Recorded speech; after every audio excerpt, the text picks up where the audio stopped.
Well, welcome to today's Awesome Marriage Podcast. I am so glad you're joining me today as we begin to look at issues that most couples are struggling with. As a counselor, I hear the words often, my spouse can't leave work at home. Why does that happen? Well, I think there's probably a number of reasons. It's hard for a spouse to leave work at home. One, because technology. Technology has kind of blurred our boundaries between work and home. We get emails, we get texts, we get calls. They follow us everywhere we go. And a lot of people that are in the workplace feel this expectation is on them to be available 24/7, 365. And that makes it difficult to really connect at home. A lot of people feel their sense of identity, their self worth, all that has become entwined with their work performance. And so it makes it very, very challenging for us to shift mental gears when we walk through the door. Work problems begin to feel like they're our personal problems. We feel like they need immediate attention or resolution, just like in a marriage situation. So this pace of our modern work culture often doesn't allow for this proper mental closure for us at the end of the day without time to process and kind of mentally file these things away before we come home. Those unresolved thoughts and emotions are going to spill over into our time at home with our family, with our spouse. So I think at its core, learning to leave work at work is really a spiritual discipline. So listen to this. It requires recognizing that our ultimate identity is not our professional performance. It's being loved by God and loving our families well. So we got so many questions on this topic, and so what I want to do today is just kind of go through. I'm gonna answer as many of the questions as we can, and try to do it in a way that really, hopefully, is helpful to you guys. All right, first one: how can work stress affect a marriage both emotionally and spiritually? Well, when I think about work stress, can be like this invisible third person in your marriage. Emotionally, I think when that happens, our tempers are shorter. We have less patience. Those moments where we're physically present, but mentally we're still at the office. And so when a spouse brings that heaviness home, it affects the emotional connection with their spouse. If from a spiritual standpoint, work can rob you of the peace that God intends for us to have in our homes. It can make it harder for us to be present in prayer together, or to model Christ's love to each other, or to remember that our identity isn't in our job performance, but in being a child of God. And so when work becomes all consuming, it suddenly shifts into an idol that takes priority over our responsibilities with our relationship, our spouse, and a relationship with God. And so we want to be really careful about that. I know we don't think about some things like that as idols, but an idol is something that we put our focus on, that we put ahead of God and our spouse. And work can become that. Men and women, I think, often carry and express work stress probably in different ways. I think men internalize work stress a lot. We become quiet, we become withdrawn. And sometimes we see our work performance as is tied to our identity and worth, like we've talked about. Women carry the same mental load of both work and home responsibilities. And so they feel this pressure that they've got to excel in both of them. So these differences create misunderstanding. A wife may want to process her stress verbally, and her husband wants silence. He wants to just retreat for a while.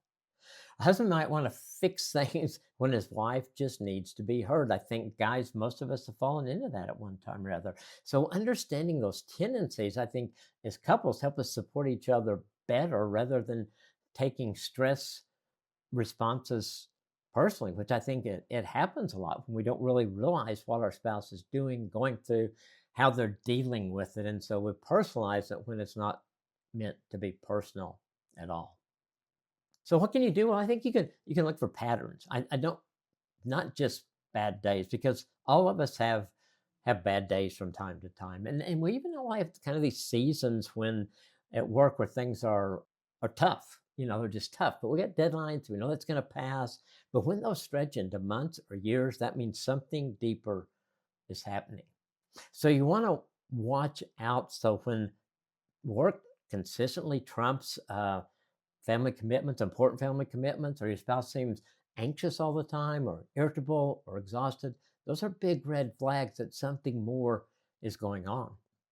So you want to pay attention when work disagreements start triggering these bigger arguments, things that you're arguing about respect or priorities or values, and especially alert if your spouse starts medicating. Maybe they medicate stress with alcohol, excessive spending, or other behaviors that are just different and they're concerning. They're not healthy things that you see. These are all signs that work stress has moved beyond the normal pressure into something that's really harmful to your spouse and ultimately harmful to your marriage too. So our faith, well, I think that provides this ultimate perspective shift. It reminds us that our identity is not in our job performance, but in being a child of God. And when couples can view work through the lens of stewardship rather than striving, it changes everything. We talk so much about prayer, but it can transform how you view the workspace and the challenges there. Are they just problems to solve? And you just go through mundanely day after day and feeling stressed for it? Or is it an opportunity for growth and dependence on God? So scripture offers all these reminders that God cares about our daily work. And he provides wisdom for us of how to navigate all of that with integrity. Most important, I think, though, faith reminds that our marriages are about something bigger than career success. And I think a lot of times the way we live our lives gets flip flopped. But when couples share this eternal perspective, they can better weather the storms and especially the temporary ones that come in the workplace and the stress that comes there. All right, another question. What are some signs that a spouse is struggling to leave work stress at the door? Well, look for behavior changes that happen kind of consistently, like clockwork, maybe. Maybe they're checking their email all the time during dinner, or they're bringing their laptop to bed, or they're more irritable or impatient with small things that in the past or normally you would think those don't really bother them. Physical signs too, like changes in our sleep pattern. Sleep is so important, essential for us. Fatigue, just this constant fatigue because we're probably not resting well. It's the size. I've seen this in people where the phone pings, it's a work notification, and you just hear this. And sometimes it's not maybe the things they're doing, but what are they not doing? Are they not participating in family activities that they used to enjoy? Are they not engaging in conversation with you or others or the kids like they used to? And I think the biggest red flag is when your spouse seems emotionally unavailable. You know that where you're physically present, but mentally you're somewhere else entirely. Occasionally, yeah, that's normal. But big projects, tight deadlines, workplace conflict, sometimes those things follow us home. And the key difference is consistency and control. Can your spouse choose to be present even when they're stressed? Can they put their work aside for important family things and things going on with the family? So, next question. Why is it important to address work stress as a couple rather than just leaving one spouse to handle it alone? That's a great question. Marriage is about sharing burdens, right? Not just the good stuff, but the challenges too. And when we say two become one, that includes going through stressful times together. Trying to handle all this stress alone creates distance in the marriage. It sends this message is that this is my problem, it's not our problem. But when you address work as a team, you're saying your struggle matters to me because you matter to me. And it keeps you connected rather than drifting apart. Plus your spouse can see solutions or perspectives that you can't see when you're in the middle of it. So many times in our marriage, I just couldn't see it. And Nancy comes alongside me and she gives a perspective that I don't have that makes a difference, that can solve the issue. And I think I do the same for her. So remember, God designed marriage as a partnership. We help each other grow. We help each other thrive. That can't happen if one of us is drowning in stress while the other person It's just kind of standing there watching, right? Scripture is clear that we're created for community, not isolation. Galatians 6:2 tells us to carry each other's burdens. That includes this weight that we feel of the stress from the workplace. The entire concept of marriage as two becoming one flesh implies that our individual challenges become shared experiences. Jesus modeled this by inviting his disciples into moments of his anguish. Remember when he was in the Garden of Eden, even though they couldn't solve the problem, he wanted them there. So there's something spiritually significant about not facing difficulties alone. Remember, marriage reflects Christ's relationship with the church. Just as he doesn't leave us alone to struggle alone, we're called to walk alongside our spouse through their challenges and then point them back to Jesus, who is really the ultimate source of our peace. So when we tackle work stress as a team, you're building habits that strengthen your entire relationship. You're practicing empathy, communication, problem-solving skills that transfer to the other challenges, really, that you'll face as a couple. Most importantly, when you successfully weather work stress together, you build a confidence as a couple.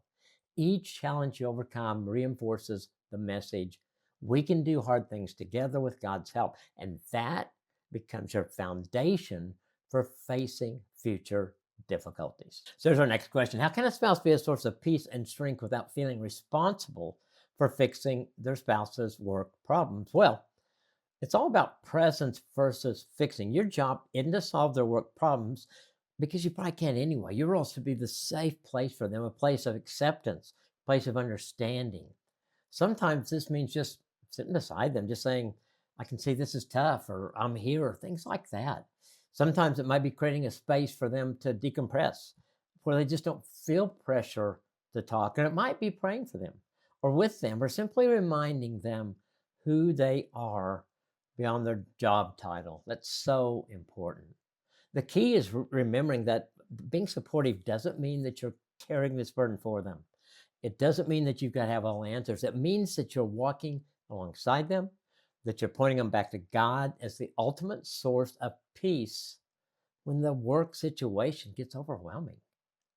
You know, prayer shifts that responsibility from your shoulders to God's and acknowledges that while you can't fix your spouse's workplace challenges, that you're bringing them to someone who can provide wisdom and peace and direction for them. So praying together about these specific work situations can be incredibly intimate. It creates a spiritual unity, even with when those practical solutions that you have just aren't obvious. It reminds both of you that there's a bigger purpose at work beyond just getting through the immediate stress. Prayer then, I think, also helps us maintain our perspective. When you regularly bring workplace challenges before God together, it's hard for those issues to take an exaggerated importance in your relationship. You essentially are saying, this matters, but it's not everything. It's so important. Next question. Are there any effective ways to help your spouse decompress after a stressful workday? Well, sure, absolutely. First, recognize that different people decompress differently. Some need quiet, alone time. Others need connection, conversation. For many couples, creating this transition time, and maybe it's just a 15-minute walk together, or agreeing to a no work talk time during dinner, or just sitting down together for a few minutes, or physical touch can be powerful. Never never underestimates what I meant to say, what a long hug can do for stress levels. Sometimes the most helpful thing is taking something off their plate if you can do that. Maybe handling dinner or putting the kids to bed so they can have a moment to reset. And don't forget the power of laughter. It's such an important thing in our marriage, and it just does so much for us. So finding reasons to laugh together can break this tension like nothing else. It's maybe just watch some funny videos, anything, or maybe recall some funny times that you have together. The goal isn't to pretend that stress doesn't exist, but to create a space where your spouse can set it down for a while and get in touch with there's more to life than work. So does decompression needs differ? Well, I think if you're married to an introvert, they often need quiet, solitude to recharge after especially if they've had a real people intensive workday. Extroverts might need connection. They may want conversation to process this stress. So if the personality of your spouse is different from yours, their decompression needs might seem different for you if you don't understand them. Love language, I think that plays a huge role too. Say a spouse whose primary love language is physical touch might need a long hug or physical closeness to decompress. While someone with acts of service as their love language might feel most loved if you take something off their plate after a stressful day. So make sure you get in touch with that. Physical intimacy and the whole thing, from holding hands to sexual intimacy, it releases oxytocin. It's nature's stress reliever. Even a 20-second hug can lower cortisol levels and create a sense of safety and connection. If you don't believe it, try it.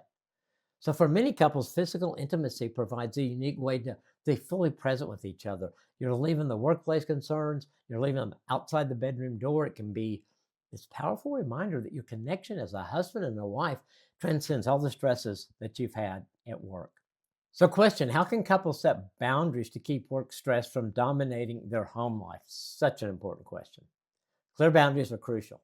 It might mean designated work free zones in your home, specific times when work devices are put away. Many couples find that creating a transition time between work and family time helps. Maybe it's a prayer on the commute home. I do that a lot. Uh, Changing clothes when you get home, just to mentally shift gears, get out of your work clothes, get into something comfortable. Having regular conversations about work life balance is so important for a family so it doesn't get out of hand, or if it is, you get back control over it. So ask each other, are we satisfied with how present we are with each other? What needs to change? And then make the adjustments together. Boundaries aren't just physical, they're also mental. So sometimes you need to lovingly remind your spouse, I can see you're still thinking about work. And giving each other permission to do that. And where then you can say, can I help you be present with us right now? What can I do to help? The most effective boundaries are the ones you create together and you revisit regularly as work seasons change. Now, for Nancy, I found transition rituals make a big difference. That 15 minutes to connect, which we talked about when you first get home, the walk around the block. Sometimes it may be just sitting on your patio together. Maybe it signals but it signals we're shifting from work mode to marriage mode. Does that make sense? You're making that transition. You're doing something different purposefully to make that transition, that shift. Device-free zones are and times have been essential for us. No phones when we're having dinner, no laptops in bed.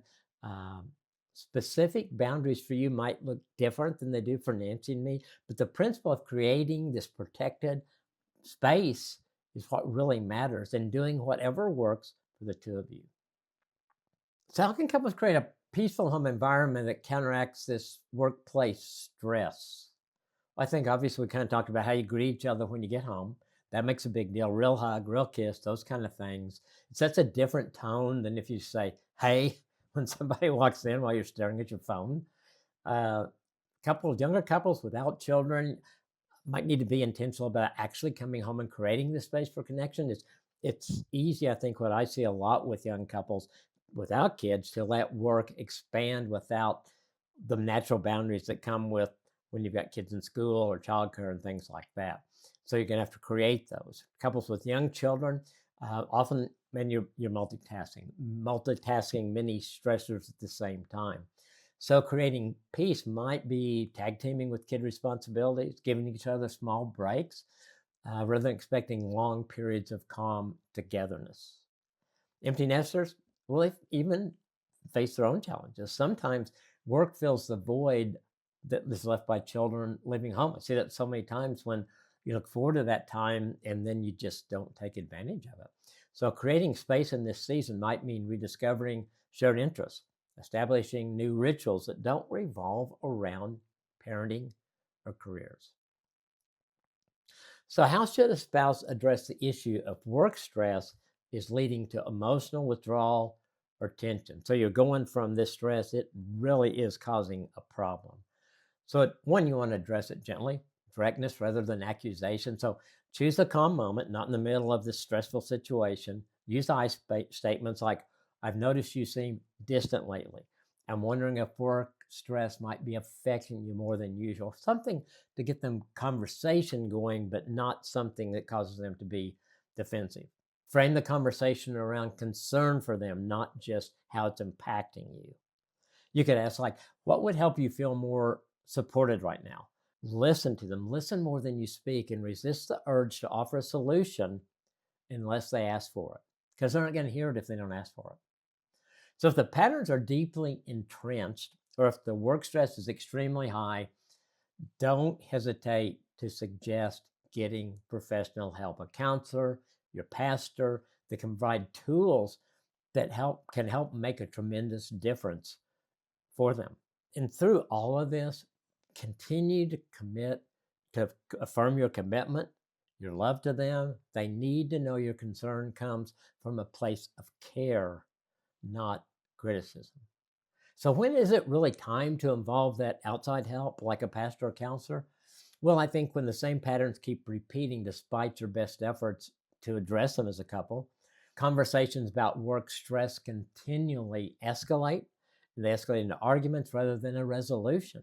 That's where a neutral third party or counselor or Christian counselor can offer valuable perspective. And I think you want to, if your spouse is going through this stuff, I think you want to watch for changes in their mental health. Like, are they sad a lot? Are they angry more? Is there more anxiety, depression than there used to be? These might indicate that work stress has triggered something, and professional support, it might be time to do that, to talk to a doctor, talk about medication. So don't wait though until you're in crisis mode. Many couples, I think, they can make the mistake of seeking help only when they're already considering separation. They've let it gone too far. The earlier you're involved, wise counsel, the more effectively you can address issues before they become entrenched patterns that are damaging your marriage. So, how do you maintain control emotional connection during these times? I think small intentional moments of connection become even more important these times. Like a 5-minute focused conversation with no devices can do more for your relationship than an hour of distracted time together. Does that make sense? I mean, I tell you, if all you get is 5 minutes, make it the most connected, being present with each other 5 minutes that you can. You can send text messages throughout the day saying, I'm thinking of you, I'm praying for you, I'm praying for that presentation you're making today. All those kind of things that kind of connect you emotionally when time together is limited. So, we call these touch points. There are times that you can remind you that and your spouse that connection remains a priority in your marriage. So you can be explicit about the temporary nature of these intense work periods. In other words, you can say, I know the next 3 weeks is going to be challenging because that project is there, but let's plan something to do special to reconnect afterwards. And it gives you this light at the end of the tunnel. It acknowledges the reality, but it still protects your relationship from becoming permanently work dominated. So, what are some ways to express concern without making a stressed spouse feel guilty or pressured? That's a great question.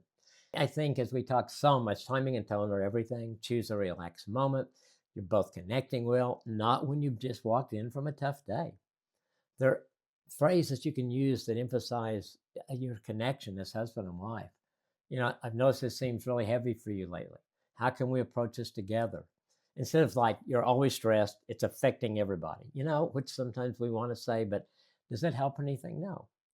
So be specific about what you're observing rather than making this sweeping statement of, I've noticed you've been having trouble sleeping the past few weeks. That's much more helpful than you're always stressed out. Also, make it clear that your goal isn't to add another problem to their plate, because sometimes it feels that way. What you want to do is lighten their load. Sometimes just simply acknowledging, I see how hard this is for you without trying to fix anything, it can become very incredibly validating for your spouse. Open-ended questions, that invites reflection rather than defensiveness. In other words, say, how do you feel about your current workload? That works much better than, don't you think you're working too much? See the difference in that? How do you feel about it? It gives them a chance to respond. Don't you think you're working too much? Doesn't get in that conversation. Affirming their strengths before you express concerns always helps conversations feel more balanced. Like I've always admired your dedication to excellence in your work. I'm wondering if that same quality might be making it hard for you to set boundaries with your boss. We language, when appropriate, just really emphasize that you guys are a team in this.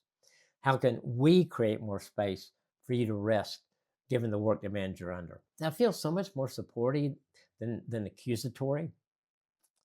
Sometimes the most important thing you can do nonverbally is to give space. Recognize when your spouse needs solitude to process and respect that need without taking it personally. That demonstrates you have a deep understanding of who they are and how they manage that stress.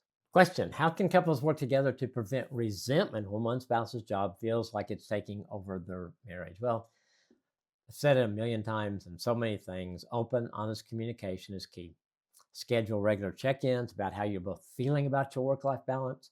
This prevents issues from simmering until all of a sudden they're boiling over. Be specific about what you need from each other. Instead of saying you're never fully present, try I'd really love to have dinner together without devices 3 times a week. Could we make that happen? Such a different thing there because you're reaching out to connect with them.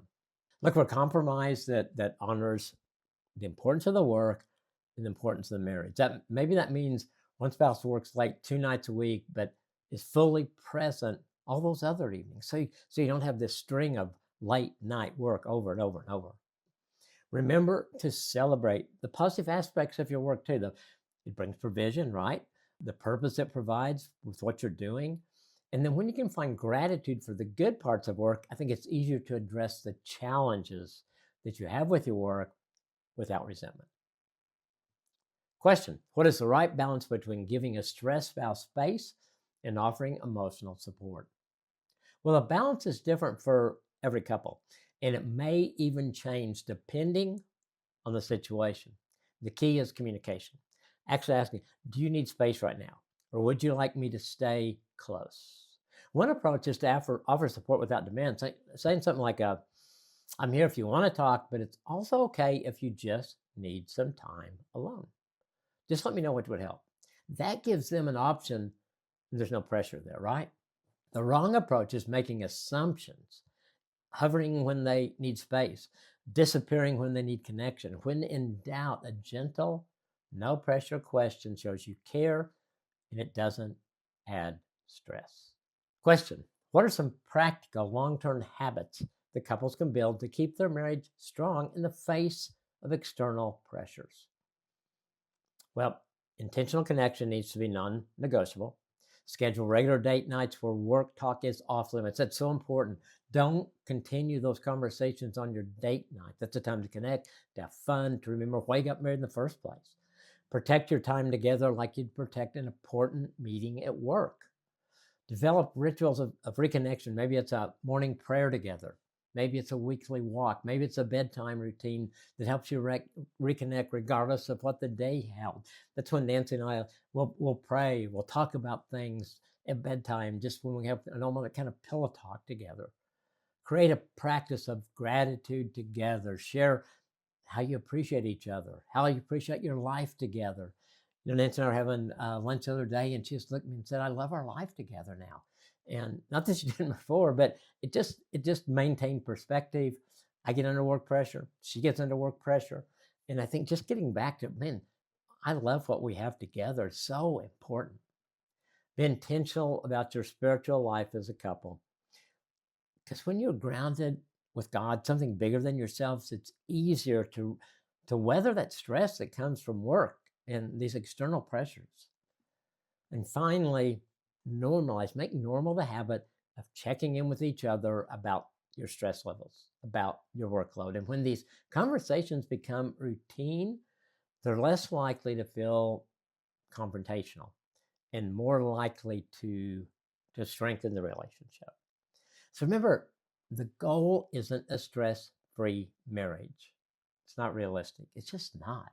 The goal is building a marriage that can bend without breaking when the stress comes, because the stress inevitably will.